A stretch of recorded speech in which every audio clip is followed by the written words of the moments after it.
Hi there! Today our topic is about case study, current business model.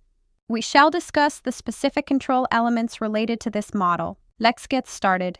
The world is changing. How often do you use physical cash to buy things nowadays? When did you last use cash in buying things? In the past, auditing around the cash area had a lot of concerns. Management has to implement a number of controls to mitigate this risk. So nowadays, with less transactions settled in cash, do we have less risks?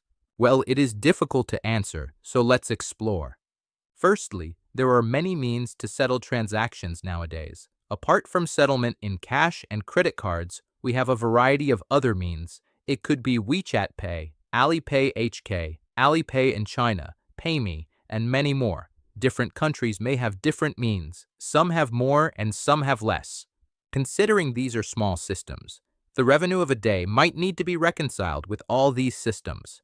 Secondly, depending on the company's rules and arrangement, if there is no inventory management nor POS system in use, all records are maintained manually. There could be a loophole that a staff member can use his/her own personal payment QR code to capture your money from customers. When the receipt issued to a customer is manual, obviously there is a risk that the company is having loss or lower revenue that it should have received. So overall, the use of systems is a critical element in the current business model.